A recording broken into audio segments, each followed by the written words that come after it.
शहरनामा civil services club की एक खास पहल है जिसमें हम पिछले 1 महीने से मध्य प्रदेश के सभी महत्वपूर्ण शहरों को कवर कर रहे हैं, जिसमें उनके ऐतिहासिक परिदृश्य को देख रहे हैं।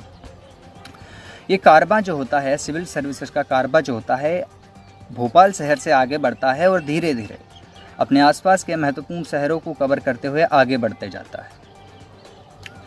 अब भाई इतनी गर्मी है, मई और जून का महीना है, तो इतनी तीव्र गर्मी में किसी को भी कहीं ना कहीं शीतलता की आवश्यकता महसूस होती है।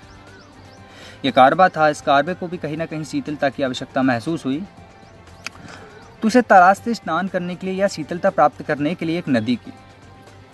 तो नदी की जो तलाश है नर्मदा नदी के रूप में पूर्ण हो जाती है। अब नर्मदा नदी की तलाश तो हो गई है, पर क्योंकि नर्मदा नदी जो है बहुत गहरी होती है तो कहीं भी स्नान नहीं किया जा सकता। तो अब इस कारवे को तलाश थी एक घाट की। अब जब आगे बढ़ता है तो घाट के रूप में तलाश पूरी हो जाती है और ये सेठानी घाट को ढूंढ निकालते हैं। अब ये कारवा जो है सेठानी घाट पर रुकता है और सेठानी घाट पर रुक करके स्नान करता है।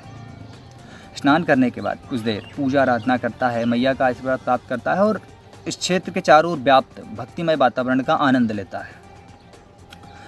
जब ये कारवां आगे बढ़ने का निर्णय करता है तो उसने सोचा, क्योंकि ना हम इस नदी के किनारे आ चुके हैं, सेठानी घाट के किनारे आ चुके हैं, तो क्यों ना इस नदी के किनारे बसे इस सुंदर से शहर को भी अपने इस कारवे में, अपने सफ़रनामा में शामिल कर लेते हैं। तो अब नमस्कार दोस्तों, आप सुन रहे हैं होशंगाबाद शहर की कहानी, मेरे यानी सौरभ तबर की जुबानी। तो होशंगाबाद शहर जो है अब शहरनामा में शामिल हो चुका है। मैं अपना थोड़ा सा छोटा सा परिचय देना चाहता हूँ। मेरा नाम सौरभ है, वर्तमान में सिविल सर्विसेज क्लब में अध्ययनरत हूँ। श्रीमान सर के यहाँ मुझे बहुत आशीर्वाद प्राप्त हो रहे हैं और उनके सानिध्य में मैं आगे बढ़ता जा रहा हूँ। तो इस विषय में हम होशंगाबाद का कुछ ऐतिहासिक परिदृश्य देखेंगे, कुछ भौगोलिक स्थिति देखने का प्रयत्न करेंगे और कुछ महत्वपूर्ण हम तथ्यों के बारे में जानने का प्रयत्न करेंगे। तो चलिए होशंगाबाद के विषय में जानने का प्रयत्न करते हैं। हाँ, होशंगाबाद का इतिहास जो है कहीं ना कहीं मानव के सृजन से या मानव के जन्म से ही आरंभ हो जाता है। जब मानव ने अपना जीवन आरंभ किया तो उसे कहीं ना कहीं आवश्यकता महसूस हुई एक सामाजिक ताना बाना बुनने की। उसे आवश्यकता महसूस हुई एक समाज में रहने की। जब वो समाज में रहने लगा तो कहीं ना कहीं उसके जीवन में कुछ महत्वपूर्ण चीज़ें थी, जिसमें भोजन था और जल था।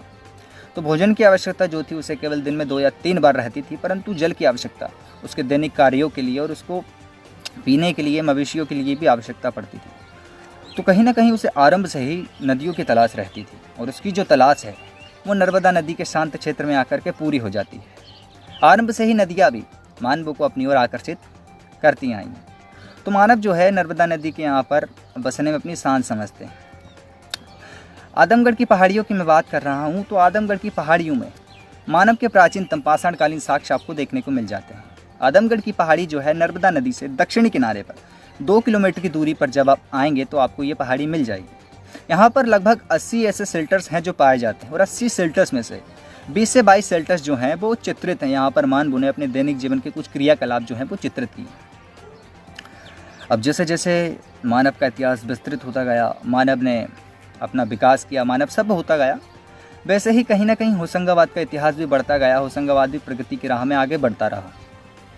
इसके बाद बहुत सारे परिवर्तन हुए, मौर्याज आए, गुप्ताज आए, राष्ट्रकूट आए, बहुत सारे वंश आए। तो कहीं ना कहीं इनका एक छत्र राज्य चला और इसी के कारण ये क्षेत्र उनके अधीन रहा ही होगा।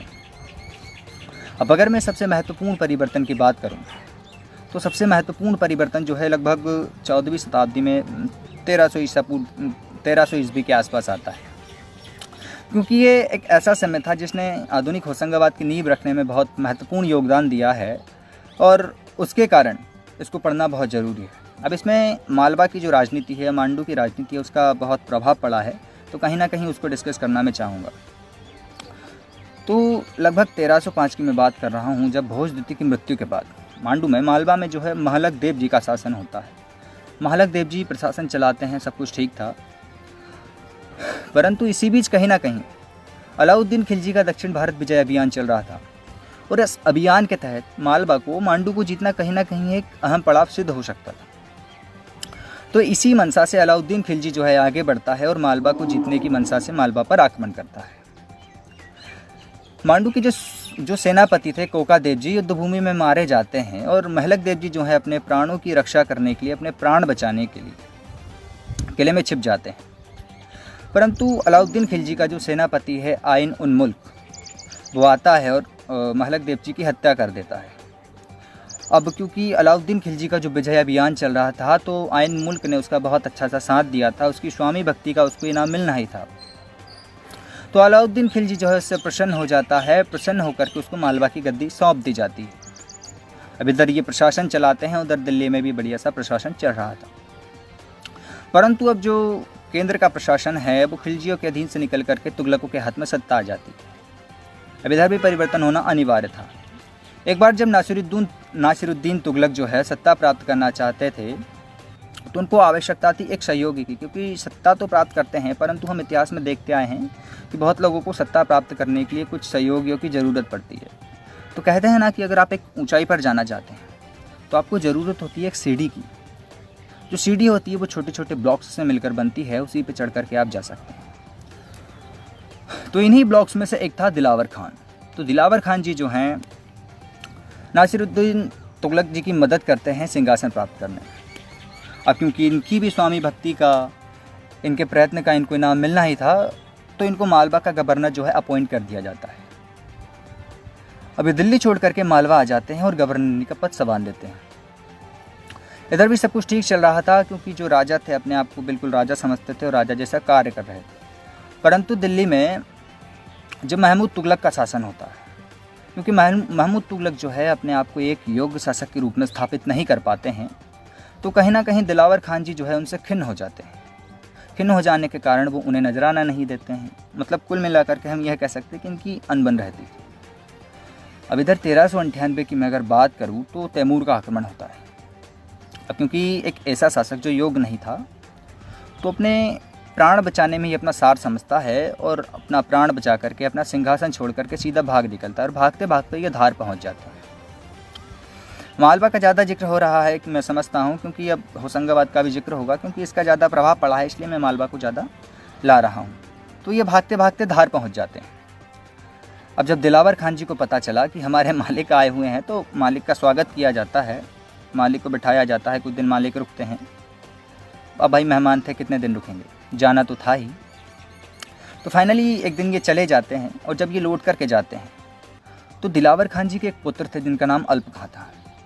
तो अल्प खां ने अपने पिताजी से कहा कि पिताजी आपसे एक बात कहनी। तो पिताजी ने कहा कि पुत्र कहो क्या बात कहनी है। तो अल्प खां ने कहा कि पिताजी आप ये बताइए कि क्या हम एक ऐसे राजा, एक ऐसे शासन के अधीन, एक ऐसे शासक के अधीन अपना शासन चलाने में अपनी शान समझते हैं जो एक बाहरी आक्रांता के हमले के कारण अपना सिंहासन छोड़ करके, अपनी प्रजा छोड़ करके, अपना प्राण बचा करके इधर उधर भाग रहा है। पिताजी ने कहा पुत्र तुम्हारी बात तो बिल्कुल सही है। तो पिताजी ने कहा कि बेटा आप ये भी बता दो कि करना क्या है। तो पुत्र ने कहा कि पिताजी करना कुछ नहीं है, बस अपने आप को आज़ाद घोषित कर दीजिए, अपनी रियासत को स्वतंत्र घोषित कर दीजिए। कहे अनुसार पिता ने अपने आप को स्वतंत्र घोषित कर दिया और 1401 में, 1401-2 की मैं बात कर रहा हूँ, मांडू पहुँच करके अपने नाम का खुतबा पढ़वाया जाता है, सिक्के जारी करते हैं और जो उनके दरबारी थे उनको सामंत बना दिया जाता है और मांडू की उनको जागीर दे दी जाती है और ऐसे प्रशासन चलता है। बाकी फिर ये शासक बने, फिर उसके 4 साल बाद एक दिन खबर आती है कि दिलावर खान जी जो थे बहुत अच्छे आदमी थे, अर्थात अभी इस दुनिया में नहीं रहे। अगला प्रशासन की जो जिम्मेदारी थी अल्प खां के ऊपर आ जाती है और अल्प खां हुसंग शाह गोरी के नाम से गद्दी संभालते हैं और प्रशासक बन बैठते हैं। हुसंग शाह के साथ ये था कि बचपन से ये साम्राज्य विस्तार की नीति पर विश्वास करते थे, तो कहीं ना कहीं इन्होंने अपने साम्राज्य विस्तार की नीति को आगे बढ़ाते हुए कदम बढ़ाए। अब इन्हीं के कुछ इनके जो दुश्मन थे, इन आसपास के क्षेत्र में बात कर रहा हूँ, खेरला के गोंडों की और बहमनी बरार वालों की मैं बात कर रहा हूँ, तो ये इनसे बहुत त्रस्त थे, आए दिन इनके आक्रमण हुआ करते थे। तो हुसंग शाह ने सोचा कि क्यों ना मैं इन क्षेत्रों को विजित कर लूँ और अपने शत्रुओं का मुंह भी बंद कर दूँ। तो इसी मंशा से हुसंग शाह जो है आगे बढ़ते हैं और नर्मदा नदी को पार करते हैं। पर कहते हैं ना कि अगर आप बहुत बड़ी सेना का नेतृत्व कर रहे हैं, आप एक युद्ध में जा रहे हैं, तो कहीं ना कहीं आपको एक सिक्योरिटी चाहिए रहती है आपकी, उससे आपका डिफेंस हो सके। तो हुसंग शाह को यहाँ पर नर्मदा नदी के दक्षिणी किनारे पर आकर आवश्यकता महसूस होती है किले की। तो हुसंग शाह जो है नर्मदा नदी के किनारे पर एक सुंदर सा किला बनाते हैं। ये जो किला था मुख्यतः इसका बनाने का तात्पर्य बस यही था कि ये जो खेरलाज हैं और बरार बहमनी के बरार हैं, उनके खिलाफ युद्ध में उपयोगी हो। तो हुसंग शाह जो है किला बनवा लेते हैं। जब खेरला के गुंडों को यह पता चलता है कि हुसंग शाह आने वाले हैं तो वो उनकी अधीनता स्वीकार कर लेते हैं, नजराना देना पसंद करते हैं। परंतु बहमनी को जीतने में इनको थोड़ा समय लगता है, वो बाद में होता है। एक बार की घटना है, जब हुसंग शाह होशंगाबाद में रहते हैं तो जतबा पहाड़ी के शासक ने जतबा पहाड़ियों के लोगों ने विद्रोह कर दिया। अब हुसंग शाह जो है विद्रोह दबाने की मंशा से पहाड़ी पर गए। पहाड़ी पर पहुंचकर उन्होंने देखा कि यहाँ पर एक जलकुंड था। उस जलकुंड का नाम भीमा जलाशय था। सब कुछ अच्छा था, क्योंकि जब उन्होंने ये पाया कि जो जलकुंड था केवल एकमात्र ऐसा सोर्स है यहाँ के लोगों का जिससे इनकी जल की आवश्यकता पूरी होती है, तो इन्होंने उस जलकुंड को नष्ट कर दिया। अब नष्ट कर देने के कारण इनकी अर्थव्यवस्था, इनके दैनिक कार्यक्रम प्रभावित हो गए। अब जो जतबा पहाड़ी का शासक था वो यहाँ से भाग जाता है और हुसंग शाह जो इसके सारे खजाने को जब्त करके हुसंग शाह वापस आ जाते हैं होशंगाबाद के किले में। और जिस समय होशंगाबाद यहाँ पर हुसंग शाह होशंगाबाद के किले में लौट रहा था, उसी वक्त कहीं ना कहीं वर्षा ऋतु का आगमन भी हो चुका था। तो हुसंग शाह ने सोचा कि क्यों ना हम इस किले में रुक लिया जाए, हमने इस किले में इतना इन्वेस्ट किया है तो 4 महीने, हालांकि हुसंग शाह जो है पहले भी यहाँ रुक चुके हैं, ऐसी बात नहीं है। तो वर्षा ऋतु तक हुसंग शाह जो है होशंगाबाद में रुकते हैं। अब अगर हम स्थानीय अनुश्रुतियों की बात माने तो कहा जाता है कि हुसंग शाह की जो मृत्यु हुई है वह होशंगाबाद में ही हुई और उसकी अस्थियों को यहीं दफना दिया गया है और बाद में उनकी अस्थियों को निकाल करके मांडू पहुंचाया गया है। उनका एक जो मकबरा है वो बाघरा के किले में भी बनवाया गया है। कहा जाता है कि एक बार जब हुसंग शाह ने, जो बाघरा का किला है वो गोंडों का किला है, तो हुसंग शाह ने बाघरा के किले पर जब आक्रमण किया तो आक्रमण करने के दौरान हुसंग शाह की जो उंगलियां थी वो कट जाती हैं। तो उसी उंगलियों को लेकर के वहाँ पर उनकी उंगलियां दफन कर दी जाती हैं और एक मकबरा बना दिया जाता है। परंतु यह बात सत्य नहीं है, क्योंकि हम पढ़े लिखे लोगों की बहुत गंदी आदत होती है, बहुत बुरी आदत होती है कि हम ऐतिहासिक या साक्ष्यों पर विश्वास करते हैं। तो आपको साक्ष्य दे ही देते हैं। अगर हम तबकात ए अकबरी की बात माने तो उसमें कहा गया है कि हुसंग शाह जो है अपने अंतिम दिनों में मधुमेह से ग्रस्त था, डायबिटीज से ग्रस्त था। तो कहीं ना कहीं उसे अपनी मृत्यु का अनुमान हो ही चुका था, उसे अपनी मृत्यु का आभास हो ही चुका था। तो हुसंग शाह ने सोचा कि भाई मृत्यु तो आ ही रही है, तो क्यों ना अपनी मातृभूमि के पास जाकर के मरा जाए। तो वो ये ठानते हैं और अपने कुछ सैनिकों को लेकर के मांडू के लिए निकल जाते हैं। जब ये मांडू के लिए निकल रहे थे तो मांडू पहुंचने से एक रात्रि पहले 5 जुलाई 1435 की मैं बात कर रहा हूँ, इनकी मृत्यु हो जाती है। वहाँ से इनका शव जो है शाहिदाबाद लाया जाता है और एक मदरसे में दफन कर दिया जाता है और मदरसे में एक सुंदर सा मकबरा बनाया जाता है। मकबरे की बात मैं बाद में करूँगा। और एक सुंदर सा मकबरा बनाया जाता है और यहाँ पर एक और अच्छे शासक का निधन हो जाता है।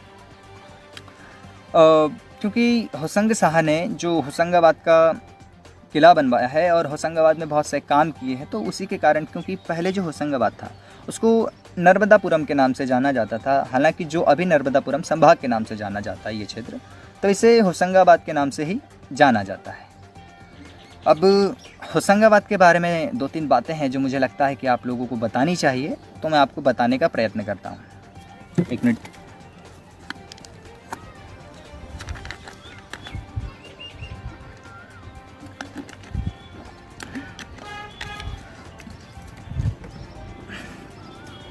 हुसंग शाह के विषय में एक किरीट की घटना जो है मुझे याद आती है, मुझे लगता है कि आप लोगों तक पहुंचना चाहिए। तो उस समय राजा होना मतलब राजा का एक प्रोफेशन होता था कि शिकार खेलना। मतलब अगर राजा हैं आप और आपने शिकार नहीं खेला तो आप किस बात के राजा। तो हुसंग शाह जो है शिकार खेलने के लिए जाते हैं, क्योंकि ये जो क्षेत्र था बहुत शिकार के लिए अनुकूल था, वनस्पति बहुत थी, पेड़ पौधे बहुत थे। तो हुसंग शाह जो है अपने कुछ सैनिकों के साथ शिकार खेलने के लिए जाते हैं। शिकार खेलकर जब ये लौटे तो सब कुछ सकुशल था, राजा भी सकुशल थे, सैनिक भी सकुशल थे, बहुत कुछ ठीक था। पर जब राजा के मौलवियों ने, मंत्रियों ने ये देखा कि राजा के सिर पे एक मुकुट था, मुकुट भी सकुशल था, पर मुकुट में एक जो माणिक था वो नहीं था। अब आप इस बात को विक्टोरिया के ताज से रिलेट कर सकते हैं कि ताज तो उनके पास है और ताज में एक जो माणिक की जगह पर कोहिनूर रहता है, उससे आप रिलेट कर सकते हैं। तो राजा के सिर पे माणिक नहीं था। अब माणिक नहीं होने के कारण, क्योंकि माणिक गिर गया था, तो ये बहुत बड़ा अपशगुन था। मौलवियों ने राजा को आशक्त कराया, राजा को बताया कि राजा जी जो हुआ है बहुत गलत हुआ है, इससे आपके राज सिंहासन पर खतरा उत्पन्न हो सकता है, आपके प्राणों पर खतरा उत्पन्न हो सकता है, हमारी जनता पर खतरा उत्पन्न हो सकता है। राजा कहीं ना कहीं इस बात से छुटकारा नहीं पा सका और चिंता में जीवन जीने लगा। परंतु कहा जाता है ना कि अगर आपके भाग्य में कोई चीज़ है तो वो जाकर के लौट आती है, और अगर कहते हैं कि अगर आपके भाग्य में वो चीज़ नहीं लिखी है तो आपके संदूक में से चली जाएगी। जिस जंगल में राजा हुसंग शाह शिकार खेलने के लिए गए थे, उसी जंगल में प्राय दिन एक ग्वाला अपनी गायों को चराने के लिए जाता था। जब वो गायों को चरा रहा था तो विचरण करते वक्त उसे वो माड़िक जो है मिल जाता है। अब क्योंकि जो घटना थी राज परिवार से जुड़ी हुई थी तो सारे नगर में फैल चुकी थी। अब जो ग्वाला है अपनी स्वामी भक्ति का परिचय देते हुए, अपनी ईमानदारी का परिचय देते हुए, या फिर कहीं ना कहीं यह भी कह सकते हैं कि उसके मन में एक ये डर रहा होगा, ये जो माड़िक है सबको पता चल चुका है, और अगर किसी सैनिक ने या किसी नगरवासी ने मेरे पास देख लिया और अगर राजा से शिकायत कर दी तो मुझे मृत्युदंड दिया जा सकता है। उसने सोचा कि अगर मैं राजा को स्वतः ही अपने आप ही ये भेंट कर दूँ तो मुझे इनाम स्वरूप कुछ मुद्राएं मिल जाएगी। तो राजा जी के पास जाते हैं और राजा जी को ससम्मान ये माड़िक सौंप दिया जाता है। राजा इतने प्रसन्न होते हैं क्योंकि भाई संकट टल चुका था, उसी की तो बात थी। तो राजा उसको 500 स्वर्ण मुद्राओं का पारितोषिक देते हैं। तो ये थी किरीट की घटना। बहुत इंटरेस्टिंग है ना, मुझे भी इंटरेस्टिंग लगी। हाँ, हुसैन शाह के मकबरे के बारे में कहा जाता है कि इनका जो मकबरा है भारत का पहला संगमरमर का मकबरा है, और कहीं ना कहीं यही वो मकबरा था जिसने शाहजहाँ को ताजमहल बनाने के लिए इंस्पायर किया। हम ये कह सकते हैं कि ताजमहल का एक छोटा सा मॉडल कह सकते हैं। हूबहू वैसा नहीं, वैसी नक्काशियाँ नहीं, वैसी डिजाइन नहीं, पर मोटा मोटा यही था जिसने शाहजहाँ को प्रेरणा दी। अब हुसैन शाह यहाँ पर नहीं रहे तो हुसैन शाह के बाद शासन तो किसी को संभालना ही था। अच्छा, अब हम इतिहास में ये देखते आए हैं कि इतिहास में अच्छे राजाओं को ये श्राप है, योग्य प्रशासकों के यहाँ अच्छा पुत्र तो हुआ ही नहीं। तो इनके यहाँ भी जो पुत्र थे वो योग्य नहीं थे। उनका जो पुत्र था गजनी खान जो है अगले शासक बनते हैं, बहुत अयोग्य थे, प्रशासन पर इनका ध्यान नहीं रहता था। सारा समय इधर उधर की बातों में और अश्लील चीज़ों में इनका समय चला जाता था। सिंहासन पाने के लिए ये अपने तीनों भाइयों का वध कर देते हैं। उसके बाद तीनों भाइयों का वध करने के बाद हद तो तब हो जाती है जब ये अपने दामाद को और अपने भतीजे को अंधा बना देते हैं। अब इसका जो वजीर था, वजीर का नाम था महमूद खान तुगलक। वजीर जो था महमूद खान तुगलक थे, सॉरी तुगलक नहीं, खिलजी थे। वजीर जो है महमूद खान खिलजी थे। तो कहीं ना कहीं वजीर का यह मानना था कि जो प्रशासक होता है, जो राजा होता है, धरती पर ईश्वर का प्रतिनिधि होता है। परंतु ये जो राजा था गजनी खान, ये उतना कर नहीं पा रहा था, तो ये अचानक उनको एक दिन जहर दे देते और इनको मार देते। अब प्रशासन जो है महमूद खान जी खिलजी के पास आ जाता है। अब ये जो घटना हो रही है ये मालवा के पास हो रही है। अब क्योंकि होशंगाबाद बहुत देर से खाली पड़ा था तो किसी ना किसी को होशंगाबाद में भेजना बहुत ज़रूरी था। तो होशंगाबाद के लिए अमीर इच्छा को वहाँ का इख्तियार नियुक्त कर दिया जाता है, और अमीर इच्छा जो है राजा की आज्ञा का पालन करती हुए होशंगाबाद आ जाते हैं।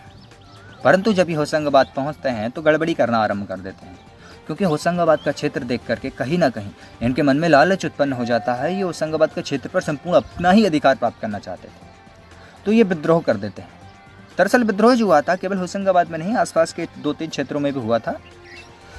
तो मांडू के जो राजा थे, मांडू के शासक को विद्रोह दबाने में बहुत दिक्कतों का सामना करना पड़ा। तो जो थे वजीर महमूद खिलजी, तो उन्होंने अपने पिता का आह्वान किया। जो उनके पिता थे, पिता का नाम आजम हुमायूं था। उन्होंने पिताजी से कहा कि पिताजी मुझे आपकी मदद चाहिए। पिताजी ने कहा ठीक है। ये आगे बढ़ते हैं और विद्रोह दबाने के लिए होशंगाबाद पहुंच जाते हैं। जब अमीर इच्छा को पता चला कि आजम हुमायूं जी आ रहे हैं, मतलब अब मेरी पिटाई होने वाली, तो इनके जेबों में जितना खजाना बना है इन्होंने खजाना रखा, और सारा लगभग जितना बना उतना रखा, और सारा खजाना छोड़ करके ये गोंड बना के तलहटी में भाग गए।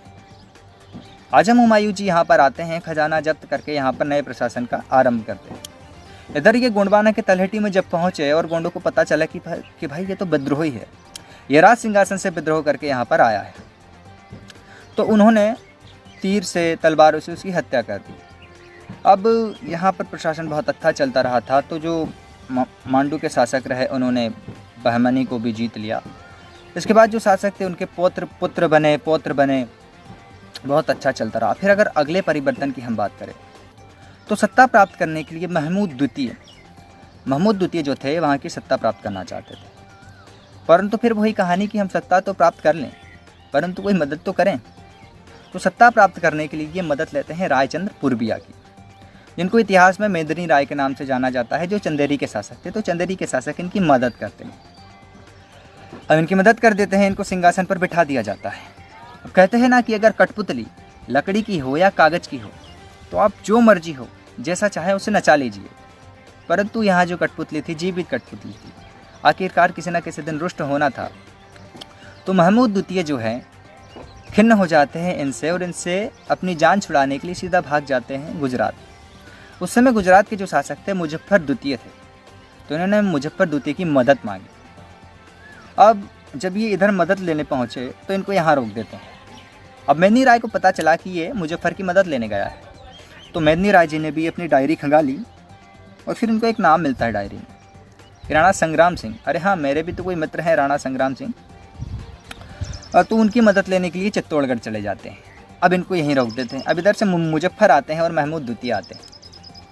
अब यहाँ पर पहुँच करके राजपूत शासकों का कत्लेआम का आदेश दे देते हैं और यहाँ पर महमूद द्वितीय को शासक बना करके जो मुजफ्फर है वापस लौट जाता है।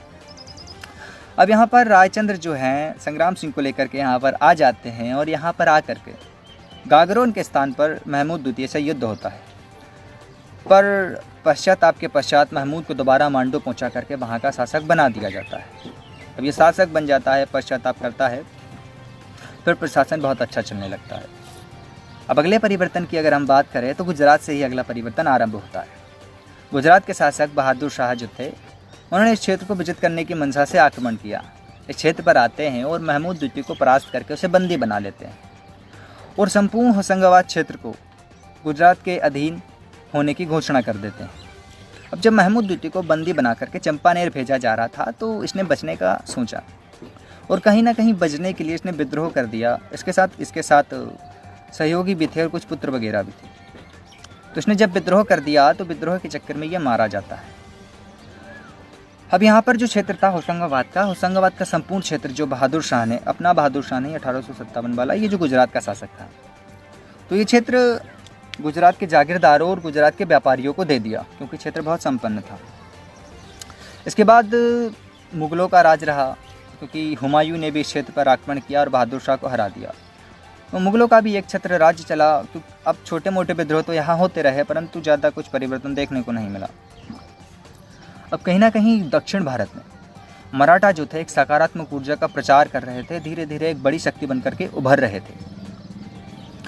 तो मराठाओं ने सोचा कि हालांकि हाँ, ये जो क्षेत्र था कहीं ना कहीं मराठाओं के अधीन आना तो था, तो जल्द ही मराठाओं को ये मौका मिल जाता है। 1740 की मैं बात करूँ तो एक संधि होती है मुंगेपेटन की। मुंगेपेटन की जो संधि होती है निजाम के बीच होती है और पेशवा के बीच होती है। तो इस संधि में मराठाओं को 3 क्षेत्र दे दिए जाते हैं, जिसमें हंडिया का क्षेत्र था, उत्तरी निमाड़ था और बीजागढ़ का क्षेत्र था। हंडिया जो है अब हरदा जिले में आता है, परंतु उस समय जो था होशंगाबाद में ही आता है, तो इसका जिक्र हो रहा है। तो ये जो क्षेत्र थे मराठाओं के अधीन कर दिए, परंतु हंडिया के जो मुगल सूबेदार थे उन्होंने इस क्षेत्र को मराठाओं को देने से मना कर दिया। तो भाई मराठाओं ने भी कहा कि कोई बात नहीं, हम मराठा हैं, हमें भी चीज़ें सीधी सीधी लेने की आवश्यकता नहीं है, आदत नहीं है, हम तुमसे छीन लेंगे। इसका जल्द ही मौका मराठाओं को मिल जाता है। अगर मैं 1742 की बात करूं तो बालाजी बाजीराव जो हैं अपने बंगाल विजय अभियान पर जा रहे थे और इस अभियान पर जाते वक्त उन्होंने सोचा कि क्यों ना एक तीर से 2 निशाने वाला काम कर लिया जाए। तो उन्होंने हंडिया के क्षेत्र को विजित करने का निर्णय लिया। हंडिया के जो अमीर थे, हंडिया के जो प्रशासक थे, उनको मार करके भगा दिया जाता है। अब क्योंकि पेशवा जो थे अपने बंगाल विजय अभियान पर जा रहे थे, तो कहीं ना कहीं ये इस क्षेत्र को छोड़कर तो जाना ही था क्योंकि अपना अभियान छोड़ नहीं सकते थे। तो इन्होंने यहाँ पर भुकुटे परिवार के 2 भाई नारू तथा रामचंद्र को आमिल नियुक्त कर दिया और ये आगे बढ़ जाते हैं। नारू तथा रामचंद्र बहुत प्रतिभाशाली व्यक्ति थे। आरंभ से ही साम्राज्य विस्तार की उन्होंने नीति अपनाई और धीरे धीरे अपने आसपास के क्षेत्रों को अपने क्षेत्रों में मिलाते गए, साम्राज्य का विस्तार करते गए। इनके पास ही की एक रियासत थी जिसका नाम मकड़ाई था। तो इन्होंने सोचा कि क्यों ना मकड़ाई को भी अपने क्षेत्र के अधीन कर लिया जाए। तो मकड़ाई के राजा को एक खत भेजा जाता है। मकड़ाई के राजा को कहा जाता है कि साहब, आप हमें आपका आधा क्षेत्र दे दीजिए, मतलब हमारी अधीनता स्वीकार कर लीजिए। मकलाई के राजा के पास कोई अच्छा विकल्प नहीं था, मजबूरन बस उसे इसकी अधीनता स्वीकार करनी पड़ी और उस समय उसके पास 862 गांव थे, जिसमें से उन्होंने इस आधे 431 गांव इनको देना मंजूर किया। अब इधर ये सब चल रहा था, इधर बहुत अच्छा काम चल रहा था, परंतु अगर मैं 1761 की बात करें तो आप सब समझ ही गए होंगे। मराठा रथ जो अपनी तीव्र वृद्धि के कारण, एक सकारात्मक ऊर्जा के कारण निरंतर विजय के पथ पर अग्रसर था, इस रथ को अचानक धक्का लगता है, पानीपत की हार के कारण ये रुक जाता है। तो कहीं ना कहीं मकड़ाई के जो राजा थे उनको अपना क्षेत्र वापस आता हुआ अपने अधीन दिखा। उन्होंने सोचा कि मराठा शक्ति जो है अब शोक मनाने में व्यस्त है, तो क्यों ना मैं इस अवसर का फ़ायदा उठा करके दोबारा अपना क्षेत्र विजित कर लेता। तो ये जो है नारू तथा रामचंद्र को खदेड़ने का प्रयत्न करते हैं, परंतु हार जाते हैं और हार करके मारे जाते हैं। इसके बाद इन्हीं के वंशज मकड़ाई में राजा बनते हैं। अब मराठा ने सोचा कि ये जो सांप है इसने अभी फन उठाया है, तो कहीं ना कहीं दोबारा तो ये फन उठाएगा ही। तो उन्होंने सोचा कि इस क्षेत्र को अगर पूरा का पूरा अपने अधीन कर लिया जाए तो हमारा जो सिर दर्द है वो कम हो जाएगा। अब भाई क्षेत्र को मिलाना है तो कोई ठोस रीजन चाहिए, कोई ठोस प्रमाण चाहिए कि आप इस क्षेत्र को क्यों मिला रहे हैं। तो इसका जल्द ही प्रमाण मराठाओं को मिल जाता है। दरअसल होता यह है कि पानीपत के युद्ध के पश्चात चाचा रघुनाथ जो हैं उत्तर भारत विजय अभियान पर जा रहे थे, और उसी वक्त ये इसी क्षेत्र से, हंडिया के क्षेत्र से, मतलब जो मकड़ाई के क्षेत्र से, जो मकड़ाई के राजा थे उसी के यहाँ से गुजर रहे थे। अब कायदा और नियम ये कहता है कि अगर आप इनके अधीन काम कर रहे हैं तो आपको कहीं ना कहीं इनको सैनिक सहायता देनी थी, परंतु ये सैनिक सहायता नहीं दी है। अब जब मराठाओं ने उनके सामने ये बात रखी तो सारा उनका क्षेत्र इसी बात को रख करके उन्होंने छीन लिया। परंतु राजा की बहुत नाक रगड़ के पश्चात, बहुत मिन्नतों के पश्चात उसके 92 गांव जो है उसे वापस लौटा दिया जाता है। अब अगर मैं बात करूं नारू और रामचंद्र की, तो ये जो दोनों भाई थे बहुत प्रतिभाशाली भाई थे। इस बात का अनुमान हम इससे लगा सकते हैं कि उस समय माधवराव सिंधिया जो थे उनके अधीन टिमरनी का क्षेत्र आता था। इनसे इतने प्रसन्न थे कि इनको टिमरनी का क्षेत्र भी दे दिया। ये लोग इस क्षेत्र की उर्वरता को, इस क्षेत्र के पानी के भंडार को, इस क्षेत्र के वातावरण को समझते थे। परंतु उस समय क्या होता था कि हमारे जो किसान थे मेहनत तो बहुत करना जानते थे, परंतु उत्पादन नहीं बढ़ा पा रहे थे। तो इन्होंने खानदेश के किसानों को यहाँ पर ला करके बसाया, और खानदेशों के किसानों ने उत्पादन बढ़ा करके राजा का बहुत सहयोग किया। अब इधर यहाँ यह सब गतिविधि चल रही थी। अब उधर पेशवाई की गद्दी के लिए चाचा रघुनाथ जो है पेशवा की हत्या करके अंग्रेजों की मदद लेने के लिए पहुंच जाते हैं। फलस्वरूप सूरत की संधि होती है। अब इधर क्योंकि अंग्रेज कहीं ना कहीं यह चाहते थे कि मुंबई का जो क्षेत्र है उनके अधीन आ जाए, क्योंकि तीनों प्रेसिडेंसीज़ में से मद्रास और बंगाल प्रेसिडेंसी जो थी उनके अधीन आ चुकी थी, और कहीं ना कहीं एक मुख्यतः बंदरगाह होने के कारण ये भी उनके अधीन, उन्होंने सोचा था कि हमारे अधीन आना चाहिए। तो उनको यह बहाना मिल चुका था, क्योंकि वो कभी ना कभी तो इस पर अधिकार करना चाहते थे। तो चाचा रघुनाथ के बहाने ही उन्होंने इस क्षेत्र पर अधिकार करने का निर्णय लिया, क्योंकि अब सैनिक सहायता के लिए भी उनको धन खर्च नहीं करना पड़ेगा। तो वारेन हेस्टिंग जो है कर्नल लेल्सी के अधीन एक सैनिक टुकड़ी को मुंबई में भेजते हैं इनकी मदद करने के लिए। जो सैनिक टुकड़ी है वो आगे बढ़ती है, परंतु छतरपुर के स्थान पर कर्नल लेल्सी जो होता है उसकी मृत्यु हो जाती है। अब कर्नल लेल्सी की मृत्यु हो जाती है तो उसके स्थान पर एक और कर्नल को अपॉइंट कर दिया जाता है। उसके स्थान पर कर्नल गौडाट को या कर्नल गार्ड को नियुक्त कर दिया जाता है। कर्नल गार्ड आगे बढ़ता है, नर्मदा नदी को पार करके दक्षिणी किनारे पर आता है और होशंगाबाद में रुकता है।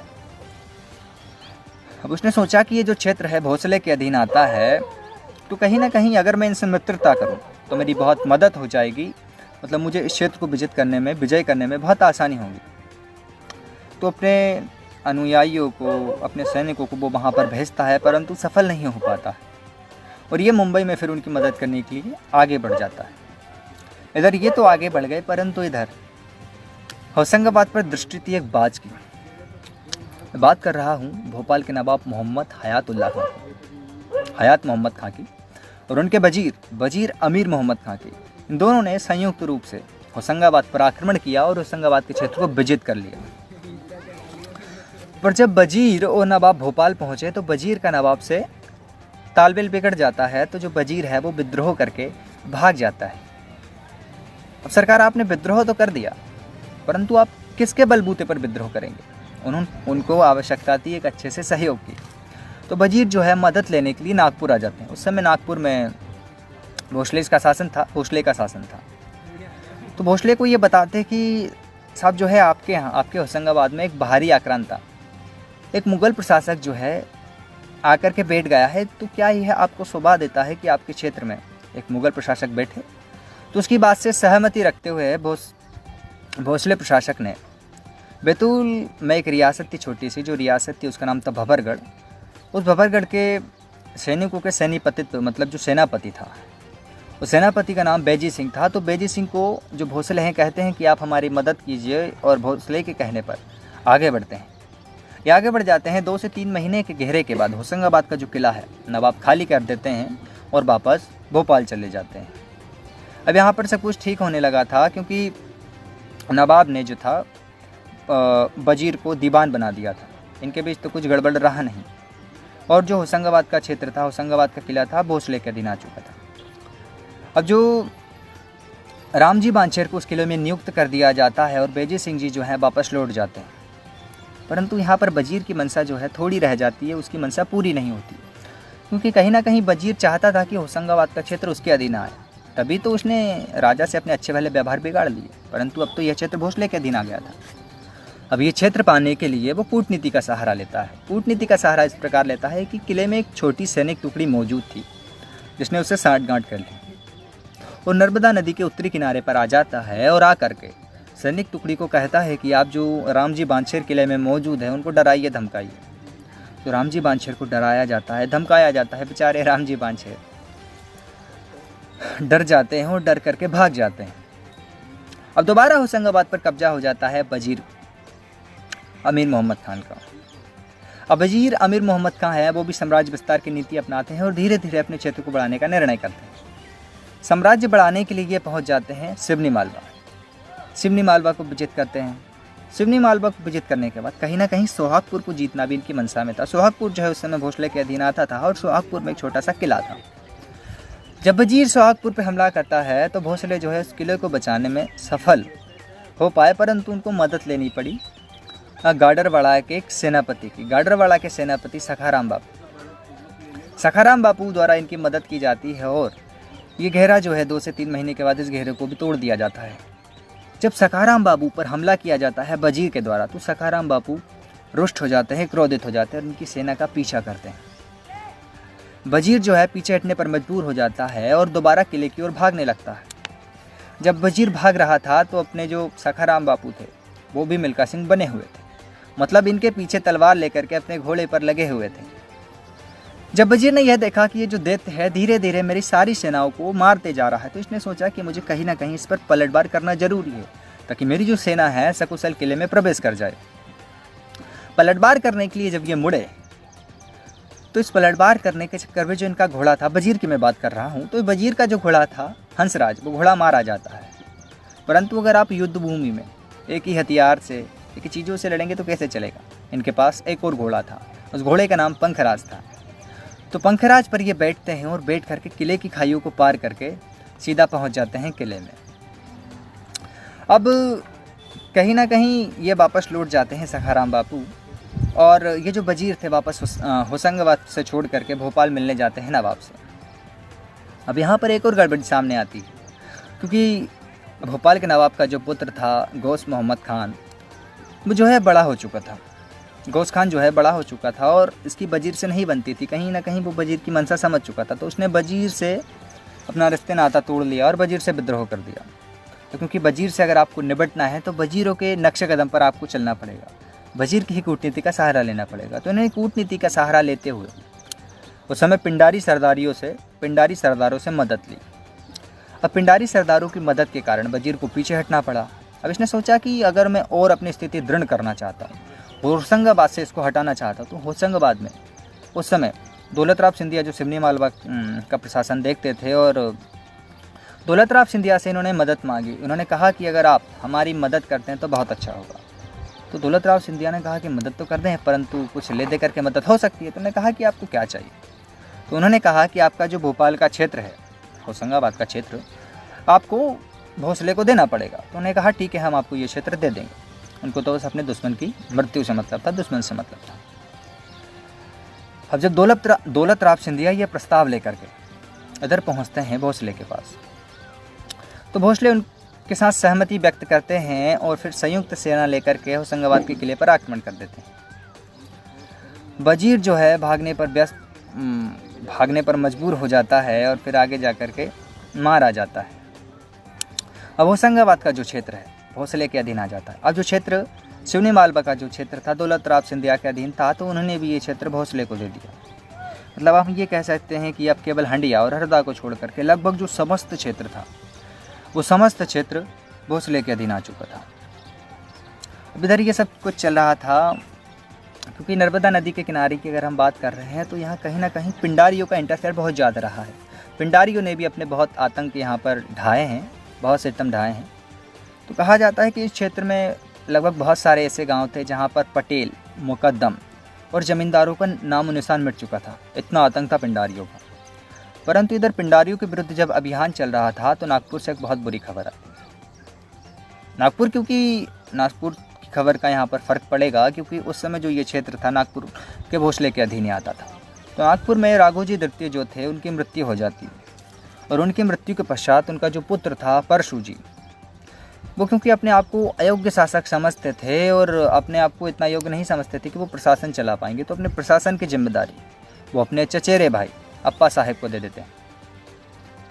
अब अप्पा साहेब जो है प्रशासन चलाते हैं, परंतु अप्पा साहेब जो हैं अंग्रेज़ों से बहुत खिन्न रहते हैं क्योंकि सहायक संधि जो थी उन पर पहले से ही लागू की जा चुकी थी। सहायक संधि में वो अपने आप को घुटा घुटा महसूस करने लगे थे और अंग्रेज़ों के खिलाफ जब उन्होंने विद्रोह किया तो फलस्वरूप सीतावरडी की लड़ाई हुई और उनको एक जटिल संधि करने पर मजबूर होना पड़ा। अप्पा साहेब को बंदी बना लिया जाता है, अप्पा साहेब को उनके संरक्षण में रख दिया जाता है, परंतु अप्पा साहेब भी धीरे धीरे युद्ध का काम कर रहे थे, धीरे धीरे रसद जुटा रहे थे, धीरे धीरे सामग्री सैनिक सब एकत्रित कर रहे थे ताकि उचित समय आने पर अंग्रेज़ों को सबक सिखाया जा सके।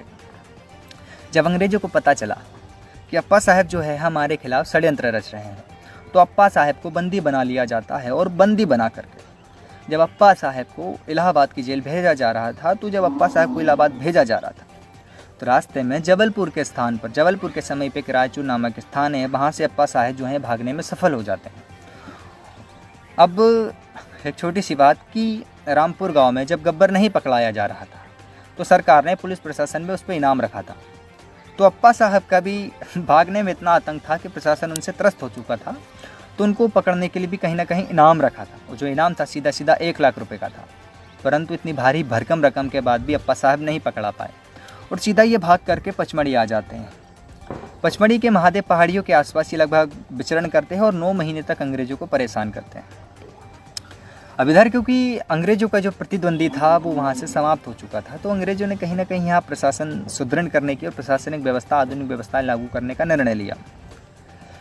अब यहाँ पर होशंगाबाद को और सिवनी मालवा को तो पृथक 2 अलग अलग जिलों में विभाजित कर दिया जाता है और उनका एक अधिकारी नियुक्त किया जाता है कर्नल मैकफर्सन को। कर्नल मैकफर्सन जो है जब अपनी सत्ता संभालने के लिए सिवनी मालवा आ रहे थे तो सिवनी मालवा के जो नगर सेठ थे अपनी गद्दी देने से मनाही कर रहे थे, आनाकानी की। नगर सेठ की मैकफर्सन ने बहुत पिटाई लगाई और पिटाई लगाने के बाद इनको बंदी बना करके होशंग शाह के किले में या होशंगाबाद के किले में इनको भेज दिया गया। अब क्योंकि होशंगाबाद पे इनका ज़्यादा प्रभुत्व रहना था, मतलब इनको होशंगाबाद पर ज़्यादा ध्यान देना था, तो इन्होंने माखन सिंह सेठ को नगर सेठ बना दिया और सिवनी मालवा पर नियुक्त कर दिया और उनके साथ 50 सैनिक और एक सूबेदार रख दिया। फिर उसके बाद सिवनी मालवा में न्यायिक व्यवस्थाएँ, जमींदारी व्यवस्थाएँ, प्रशासनिक व्यवस्था सुदृढ़ करने के बाद ये सीधा होशंगाबाद आ जाते हैं और होशंगाबाद को एक बहुत बड़ा डिपो बना दिया जाता है और फिर वहाँ भी नगर सेठ खेमचंद को बना दिया जाता है। हालांकि नगर सेठ बना दिया जरूर जाता था, परंतु जो सारी व्यवस्थाएं होती थी, सारी देखरेख होती थी, सारे कामकाज होते हैं कर्नल मैकफर्सन ही करते थे। इधर प्रशासनिक सुधार चल रहा था, न्यायिक सुधार चल रहा था, जमींदारी व्यवस्था चल रही थी, पर उधर पचमढ़ी भागे अप्पा साहब के दिमाग में भी कुछ ना कुछ चल रहा था। अप्पा साहब ने धीरे धीरे आसपास के राजाओं से मिलकर के अपना सहयोग उनसे प्राप्त किया और धीरे धीरे बहुत सारे सैनिक एकत्रित कर लिए। अगर मैं बात करूं पचमढ़ी के राजा मोहन सिंह की और गोंडों के सरदार मोती बाई की, तो इन्होंने इनका सहयोग प्राप्त कर लिया और ये जो थे इनके कट्टर समर्थक बन चुके थे।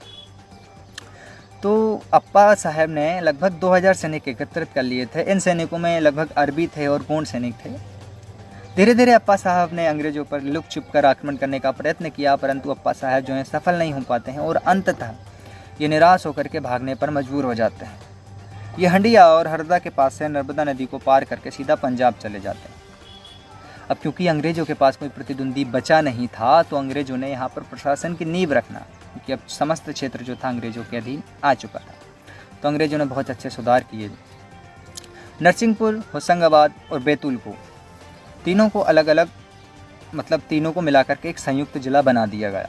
परंतु बाद में अलग अलग जिलों की मांग को लेकर के विद्रोह हुए, तो इनको अलग अलग जिले में विभाजित कर दिया गया। और फिर धीरे धीरे अंग्रेजों ने होशंगाबाद में आधुनिकता की नींव रखी। जैसे जैसे अंग्रेजों ने प्रशासन दृढ़ किया, होशंगाबाद में आधुनिकता की नींव रखी जा चुकी थी। तो ये था थोड़ा सा ऐतिहासिक परिदृश्य, ऐतिहासिक पृष्ठभूमि जो होशंगाबाद के विषय में हमने समझने का प्रयत्न किया। अब और कुछ होशंगाबाद के विषय में कुछ महत्वपूर्ण जानकारियाँ आपके सामने मैं सम्मुख रखना चाहता हूँ। कुछ किंवदंतियाँ हैं, कुछ स्थानीय मान्यताएं हैं, कुछ मैथोलॉजिकल फैक्टर्स हैं जो मैं आपके सामने रखने का प्रयत्न कर रहा हूँ। तो सबसे पहले अगर देखा जाए तो होशंगाबाद के किले के बारे में, होशंग शाह के किले के बारे में ही हम बात कर लेते हैं। तो होशंग शाह का जो किला है बिल्कुल अभी जर्जर अवस्था में है। नगर पालिका को कोई खास ध्यान नहीं है। नर्मदा नदी के दक्षिणी किनारे पर, बिल्कुल नर्मदा नदी के किनारे पर ही बना हुआ है। परंतु इसके संरक्षण के लिए अभी भवानी प्रसाद मिश्र नाम का छोटा सा वहाँ पर उद्यान बना दिया गया है, क्योंकि भवानी प्रसाद मिश्र जो हैं हमारे सिवनी मालवा के एक टिगरिया ग्राम के बहुत मशहूर कवि हैं। हिंदी साहित्य में इनका बहुत अहम योगदान है। और भवानी प्रसाद मिश्र जी जो हैं यहाँ पर आया करते थे, और ये किला जब खंडर बन चुका था तो शांत माहौल में बैठ करके अपनी कहानियों की, अपनी रचनाओं की, अपनी कविताओं की रचना करते थे। क्योंकि ये जो क्षेत्र था बहुत शांत था, यहाँ पर सन्नाटा पसरा रहता था, तो कवि ने यहाँ पर एक सन्नाटा नाम की कविता की रचना की। मैं आपको बाद में सुनाऊंगा अगर समय रहा हमारे पास। तो होशंगाबाद के किले के बारे में कहा यह जाता है कि होशंगाबाद के किले से अगर आप उत्तर दिशा में देखोगे तो पल्ले पार आपको एक मंदिर दिखेगा। मंदिर जो है राम जानकी मंदिर है। अब राजा और रानी जो थे मंदिर के लिए हमेशा जाया करते थे, और मंदिर जाने के लिए वो एक सुरंग का उपयोग करते थे। सुरंग जो है किले के नीचे से नर्मदा नदी के अंदर से निकलती है, नर्मदा नदी के नीचे से निकलती है और सीधा मंदिर में निकल जाती है। और ये जो सुरंग है एक छोटी सी बावड़ी में भी निकलती है, जहाँ पर रानी स्नान करके पूजा पाठ करके वापस महल में लौट जाया करती है। तो ये माना जाता है होशंगाबाद के किले के बारे में। अब जब किलों की बात हो रही है तो हम एक और किले का जिक्र करना चाहेंगे, जो किले का नाम है बाघरा, जहाँ पर आज भी होशंग शाह की उंगलियाँ दफन हैं। बागरे का किला जो है गोंड शासकों ने बनवाया था, और ये जो क्षेत्र है यहाँ पर बहुत संपन्नता थी, बहुत खजाना था। तो कहीं ना कहीं आरंभ से बहुत सारे दुश्मनों ने, बहुत से आक्रांताओं ने इस क्षेत्र को विजित करने का, इस क्षेत्र का खजाना लूटने का मन बनाया। और आज भी अगर हम वहाँ पर जाएंगे तो ओझा और तांत्रिक विद्याओं से ग्रस्त पशु पक्षियों के सब वहाँ पर देखने को मिल जाएंगे, क्योंकि तांत्रिक भी उस खजाने को पाने का प्रयत्न करते हैं। यहाँ पर भी एक पारस पत्थर का जिक्र आता है। पारस पत्थर आप सभी ने सुना ही होगा कि वो चमत्कारी पत्थर था जो अगर लोहे को स्पर्श कर दे तो उसे स्वर्ण बना देता था। तो पारस पत्थर के विषय में कहा जाता है कि एक चमड़े का काम करने वाला एक चमार था, वो नदी में विचरण कर रहा था। तो नदी में विचरण करते वक्त उसे वो अद्भुत पत्थर मिला। अब राजा ने सोचा, अब चमार ने ये सोचा कि ये जो पत्थर है, क्योंकि बहुत शक्तिशाली पत्थर है, बहुत चमत्कारी पत्थर है, अगर ये पत्थर मेरे पास रहा तो क्योंकि मैं तो गरीब हूँ, मेरे पास व्यवस्था का तो कोई इंतजामात नहीं है, तो कोई ना कोई मेरी गर्दन काट के ये पत्थर को ले जाते बनेगा। उसने सोचा कि कौन सा ऐसा उच्च स्थान हो सकता है जो इस पत्थर के लिए अनुकूल होगा। तो उसे याद आती है राजा जी की। तो ये बागरे के किले में पहुँच जाते हैं और रानी को भेंट करते हैं वो पत्थर। रानी पत्थर पाकर के इतनी प्रसन्न हो जाती हैं कि जो चमार है उसको अपना भाई बना लेती हैं, और भाई बनाने के साथ साथ जिस गांव से वो चमार आता था उस गांव का नाम उस चमार के नाम पर चमरदल कर दिया जाता है। अब बहुत सारे लोगों ने यहाँ पर बहुत जो है खजाने को पाने का प्रयत्न किया, परंतु कहा जाता है कि जो किला था इसमें बहुत सारी छोटी छोटी सुरंगें होती हैं, और राजा महाराजाओं ने, उनके वंशजों ने किले में उसी खजाने को कहीं ना कहीं छिपा दिया है। खजाना ढूंढने में बहुत सारे लोग, मतलब अभी तक कोई सफल नहीं हो पाया है। कहा जाता है कि जब अंग्रेजों ने एक बार खजाना पाने के लिए आक्रमण किया तो उस समय जो रानी थी पारस पत्थर की रक्षा करते हुए पास ही के एक हथनी कुंड में कूद जाती है। हथनी कुंड में कूद जाती है और हथनी कुंड में कूद करके स्थानीय लोग बताते हैं कि जो हथनी कुंड का जल है वो कहीं ना कहीं एक सकरे रास्ते से होकर के पचमढ़ी निकल जाता है। तो कहते हैं कि रानी जो है पचमढ़ी निकल गई और उस पारस पत्थर जो है अभी भी वहीं रह गया है। अब अंग्रेजों ने एक बारी एक व्यक्ति को उसमें उतारने का प्रयत्न किया, उसका राज जानने का प्रयत्न किया, परंतु जो कुंड है काफ़ी गहरा होने के कारण और मान्यताओं से भय होने के कारण कुछ लोग उसमें उतरने को असफल रहे, मतलब उतरना नहीं चाहते थे। अंग्रेजों ने एक हाथी के पैर में लोहे की जंजीर बांधकर जब उसको उतारा, परंतु पारस पत्थर तो नहीं मिला, पर बताया जाता है कि जब वो चेन को निकाला गया तो जितनी कड़ियाँ उसकी स्पर्श हुई थी वो सारी स्वर्ण की बन गई थी। अब ये मान्यताएं हैं, कहाँ तक सत्य हैं ये इसकी सत्यता तो सत्यता से ही पता चलेगी। बाकी ये था आगरे के किले का इतिहास। अगर हम आगे बढ़ते हैं तो होशंगाबाद आए हैं, सेठानी घाट के बारे में बिना जाए मैं आपको नहीं जाने दूंगा, तो आपको सेठानी घाट के बारे में भी कुछ इंपॉर्टेंट जानकारियाँ बता दूँ। सेठानी घाट जो है लगभग भारत का सबसे बड़े घाटों में से सबसे बड़े नदी घाटों में से एक है। सेठानी घाट का निर्माण जो है जानकी बाई सेठानी ने इसका निर्माण करवाया था। जानकी बाई सेठानी जो है शर्मा परिवार से आती है और इसी परिवार से कहीं ना कहीं हमारे पूर्व विधानसभा अध्यक्ष सीतासरण शर्मा जी भी आते हैं। तो जानकी बाई सेठानी ने इस सेठानी घाट का निर्माण कराया, तो उन्हीं के नाम पर इसको सेठानी घाट के नाम से स्मरण किया जाने लगा। अब नर्मदा जयंती के मौके पर या किसी विशेष पर्व पर जब यहाँ पर रंगारंग कार्यक्रम का आयोजन किया जाता है तो यहाँ पर चारों ओर भक्तिमय माहौल उत्पन्न हो जाता है। ये जो नदी घाट है, रात में जब यहाँ पर दीप प्रज्वलित किए जाते हैं, नदी में जब दीपक छोड़े जाते हैं, तो रात्रि पर देखने पर यह लगता है कि आसमान से एक निहारिका को यहाँ पर लाकर बसा दिया गया हो। इतना मनोरम दृश्य होता है, इतना सुंदर दृश्य होता है। चारों ओर भक्तिमय कार्यक्रम का आयोजन होता है, रामायण का, गीता का आदि का पाठ किया जाता है। सभी लोग मैया का आशीर्वाद प्राप्त करने के लिए यहाँ आते हैं। अगर आप सुबह देखना चाहते हैं, शाम देखना चाहते हैं, चांद की किरणों को नर्मदा नदी के जल के साथ ठिठोली करते देखना चाहते हैं, तो आप स्थान पर आकर के अपने मन को शांत पा सकते हो और इस सुंदर मनोरम दृश्य का आनंद पा सकते हैं। चलिए आगे बढ़ते हैं और हम जिक्र करते हैं घाटों की। अगर बात हो रही है तो आंवली घाट का जिक्र करते हैं। आंवली घाट अगर हम उत्तर दिशा में देखें, मैं जहाँ बैठा हूँ यहाँ से लगभग 10 किलोमीटर की दूरी पर है। आंवली घाट ज़्यादा बड़ा घाट नहीं है, एक छोटा सा ही घाट है। इसके विषय में कहा जाता है कि जब पांडव अपना अज्ञातवास काट रहे थे तो अज्ञातवास काटने के दौरान उन्हें सोमवती या समोती अमावस्या पर स्नान करना था, परंतु त्रेता युग में जो सोमवती अमावस्या है वो लगभग 12 वर्ष के पश्चात आती थी। मतलब सोमवती अमावस्या ने 12 वर्ष लगा दी और पांडवों को यहाँ स्नान करने के लिए 12 वर्ष का इंतजार करना पड़ा। पांडव सोमवती अमावस्या से समोती अमावस्या से रुष्ट हो जाते हैं और उन्हें श्राप देते हैं कि अब आप कलयुग में हमेशा हर वर्ष में एक बार जरूर आया करेंगी। तो सोमवती अमावस्या जो है अब कलयुग में हर वर्ष में एक बार जरूर आती हैं और वो अमावस्या जो सोमवार के दिन आती है सोमवती अमावस्या कहलाती है। इसी दिन इस घाट पर या लगभग हर घाट पर छोटा सा मेला लगाया जाता है और फिर वही भक्तों का तांता लग जाता है। हर भक्त मैया के दर्शन करने के लिए एक दिन पहले ही यहाँ से निकल जाता है और आसपास की धर्मशालाओं में निवास स्थान बना करके भक्तिमय भजनों का आनंद लेता है। चलिए, तो ये था होशंगाबाद का नर्मदा का आंवली घाट। आंवली घाट के बाद हम बात करते हैं बांद्रा बांध, जहाँ मध्य प्रदेश की 2 बड़ी नदियाँ अपना संगम करती हैं। मैं बात कर रहा हूँ तवा नदी की और नर्मदा नदी की। तो तवा नदी और नर्मदा नदी जो है मिलती हैं और एक बड़े से नदी का निर्माण करके आगे बहती चली जाती है। बांद्रा बांध पर 2012 की अगर मैं बात करूँ तो भारत के सबसे मशहूर रेत पर जो चित्रकारी करते हैं सैंड आर्टिस्ट जिन्हें कहते हैं सुदर्शन पटनायक जो हैं उड़ीसा से आते हैं और उन्होंने 2012 में अपनी चित्रकारी यहाँ पर उकेरी थी। बांद्रा बांध के बाद अगर हम आगे बढ़ते हैं तो हम बात करते हैं तिलक सिंदूर की। तिलक सिंदूर जो है इसका एक माइथोलॉजिकल मान्यताएं हैं, भगवानों की मान्यताएं हैं। तिलक सिंदूर जो है आपको सतपुड़ा श्रेणी की पहाड़ी में आपको देखने को मिल जाएगा। तो तिलक सिंदूर के विषय में मान्यता यह है कि जब भस्मासुर ने भगवान शिव की तपस्या की थी और भगवान शिव उस पर प्रसन्न हो जाते हैं, तो प्रसन्न होकर के उसने एक वरदान मांगा। तो वरदान में ये मांगा कि हे ईश्वर या हे भगवान, मैं जिसके भी सिर पर हाथ धरूँ वो भस्म हो जाए। भगवान शिव ने अपने भक्त को उसकी इच्छा के अनुसार वरदान दिया, पर भक्त तो भगवान से भी बड़े वाले निकले। मैंने कहा भगवान प्रैक्टिकल करेंगे हम। मैंने कहा भाई प्रैक्टिकल कर लो। भगवान यहाँ तो आस पास कोई नज़र नहीं आ रहा है, हमें तो तुम्हें नज़र आ रहा है। भगवान ने कहा बे पागल लागल हो गए क्या, हम पे कैसे प्रैक्टिकल करोगे बे। तो जो है भस्मासुर भगवान शंकर के ऊपर प्रैक्टिकल करने के लिए उनका पीछा करते हैं। भगवान शिव जो है अपने प्राणों को बचाने के लिए इस क्षेत्र में आते हैं और यहाँ पर एक मंदिर का निर्माण करते हैं, गुफा का निर्माण करते हैं।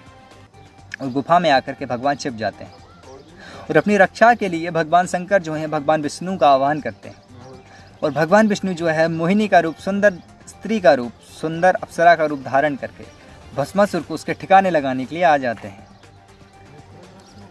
जब भस्मासुर मोहिनी से या भगवान विष्णु से विवाह करने का प्रस्ताव रखते हैं तो भगवान ने कहा कि मैं आपसे विवाह तो कर लूँ, परंतु अगर मैं आपसे विवाह करूंगी तो आप में और कुछ मुझ में कुछ समानता होना अनिवार्य है। तो उन्होंने कहा कि समानता क्या है स्त्री, मैं हर गुण में आप जैसा ही हूँ, आपसे संपन्न हूँ। तो उन्होंने कहा कि आप मेरे जैसा नृत्य करके बता दीजिए। तो जब भगवान ने नृत्य करना आरंभ किया तो नृत्य में एक ऐसी मुद्रा आई जिसमें उसका जो हाथ था सिर पर रखा जाना था। भगवान ने सिर पर हाथ रखा, भगवान की नकल करते हुए भस्मासुर ने जब सिर पर हाथ रखा तो स्वयं भस्म हो जाता है। तो तिलक सिंदूर के विषय में यह मान्यता है कि भगवान ने भस्मासुर से अपने बचाव करने के लिए यहाँ पर एक मंदिर, एक गुफा का निर्माण करवाया था। तो हर साल शिवरात्रि के दिन यहाँ पर एक छोटा सा मेला लगता है और हमारे भक्तों का तांता लगता है। भगवान के दर्शन करने के लिए भगवान की आराधना की जाती है। तो ये था तिलक सिंदूर का थोड़ा सा इतिहास। तिलक सिंदूर के बाद हम बाबा राम जी की समाधि का जिक्र करते हैं। बाबा राम जी जो थे बहुत चमत्कारी पुरुष थे और बाबा राम जी के विषय में कहा जाता है कि ये जो थे एक संरक्षक संत थे होशंगाबाद के। बाबा राम जी जो थे अपनी जीविका चलाने के लिए तंबाकू बेचा करते थे। जब ये तंबाकू बेचा करते थे तो इनके विषय में ये कहा जाता है कि अगर कोई खरीदार इनसे ठगी करने का प्रयत्न करता है, इनको कम धन देने का प्रयत्न करता है, तो उसी धन के एवज में, उसी धन की मात्रा में तंबाकू भी उतने ही कम हो जाती थी जितने का धन था। बड़े चमत्कारी पुरुष थे। तो होशंगाबाद में इनकी समाधि है और इनकी समाधि पर हर वर्ष मेला लगाया जाता है। इसके बाद अगर हम बात करें पचमढ़ी की, तो पचमढ़ी के विषय में ज़्यादा कुछ बताने की आवश्यकता नहीं है, क्योंकि एकमात्र ऐसा हिल स्टेशन है जो मध्य प्रदेश में पाया जाता है। कुछ समय यहाँ पर एक शीतकालीन विधानसभा भी लगाई जाती थी, परंतु अब नहीं लगाई जाती है। अब यहाँ पर कभी कभी अगर राज्यपाल जी और राष्ट्रपति जी आना चाहते तो उनका बसेरा यहाँ पर बसा दिया जाता है। पचमढ़ी के विषय में कहा जाता है कि पचमढ़ी जो है सतपुड़ा की रानी कही जाती है और सबसे ऊंची चोटी जो है मध्य प्रदेश की धूपगढ़ भी यहीं पर स्थित है। जब पांडव अपना अज्ञातवास काट रहे थे तो कहीं ना कहीं पांडव को अपना अज्ञातवास काटने के लिए ये क्षेत्र बिल्कुल अनुकूल लगा, बहुत शांत लगा। तो पांडवों ने अपना अज्ञातवास जो है यहीं पर काटा। यहाँ पर महादेव पहाड़ियाँ हैं, बहुत सारे सुंदर सुंदर झरने हैं, प्राकृतिक सौंदर्य हैं। तो बहुत सुंदर मनोरम दृश्य है पचमढ़ी का। अब अगर मैं किसी भी चीज़ के या किसी भी विषय के इतिहास के बारे में बात करूं, तो क्योंकि किसी भी शहर का, किसी भी व्यक्ति का, किसी भी नगर का एक जो इतिहास होता है अपने आप में बहुत विस्तृत होता है, क्योंकि उस इतिहास को बनने में ही सदियों लग जाती है। तो इस इतिहास को चंद लफ्ज़ों में बयान नहीं किया जा सकता, क्योंकि इतिहास बनाने के लिए बहुत समय लगता है, तो इतिहास को सुनाने के लिए भी बहुत समय लग ही जाता है। परंतु समय का अभाव होने के कारण मैंने आपके सम्मुख कुछ चंद लफ्ज़ों में इस इतिहास को रखने का प्रयत्न किया है। मैं समझ रहा हूँ कि बहुत सारी चीज़ें मुझसे छूट गई हैं और उसके लिए मैं आपसे क्षमा प्रार्थी हूँ। मैंने ऐसी चीज़ों को बताने का प्रयत्न जानबूझकर नहीं कहा है जो लगभग ज़्यादातर लोगों को पता है, क्योंकि होशंगाबाद में SPM है और बहुत सारी चीज़ें हैं लेकिन आप समझ ही चुके होंगे।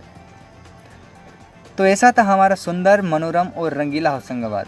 आशा करता हूँ कि आपको होशंगाबाद की कहानी बहुत पसंद आई होगी और आप कि टूरिस्ट लिस्ट में कहीं ना कहीं होशंगाबाद का नाम जुड़ ही चुका होगा। तो फिर इसी के साथ आपसे विदा चाहते हुए आशा करता हूँ कि आप फिर बहुत अच्छे होंगे और अपने आसपास आप सभी लोगों का ख्याल रख रहे होंगे। इसी के साथ ज़िंदगी जीते रहिए, कुछ नया सीखते रहिए और सफ़रनामा की सीरीज़ देखते रहिए। और जाते जाते समस्त होशंगाबाद के निवासी की ओर से श्रीमान लक्ष्मी शरण मिश्रा जी का बहुत आभार व्यक्त करते हुए, क्योंकि आपने इस मंच के माध्यम से हमें मौका दिया कि हम अपने होशंगाबाद को आपके सामने रख पाएँ। अच्छा, एक बात और छोटी सी यहाँ पर छूट जाती है कि होशंगाबाद का जो क्षेत्र है, क्योंकि जल की मात्रा है, मिट्टी की उर्वरता है, तो हमारे किसान जो हैं चारों तरफ लहलहाती फसल से हमारे देश की GDP में बहुत बड़ा योगदान देते हैं। मैं जिस समय आपसे बात कर रहा हूँ, हमारे किसान ने उस समय खेत में मूंग की फसल लगाई हुई है और उसकी रक्षा कर रहा है। रक्षा करने का तात्पर्य है क्योंकि इस बार दोहरा संकट आन पड़ा है। एक संकट जो है मानवता पर आया है और एक संकट जो है किसान की फसलों पर आया है। बात कर रहा हूँ टिड्डियों की। टिड्डी दल निरंतर आगे बढ़ता जा रहा है और किसानों की फसलों को नष्ट कर रहा है। खैर कोई बात नहीं, ये एक अंधेरी रात है, इसके बाद सुबह जो होगी बहुत अच्छी होगी। तो अब आप सभी से विदा चाहता हूँ और आप सब ज़िंदगी जीते रहिए, कुछ नया सीखते रहिए। धन्यवाद।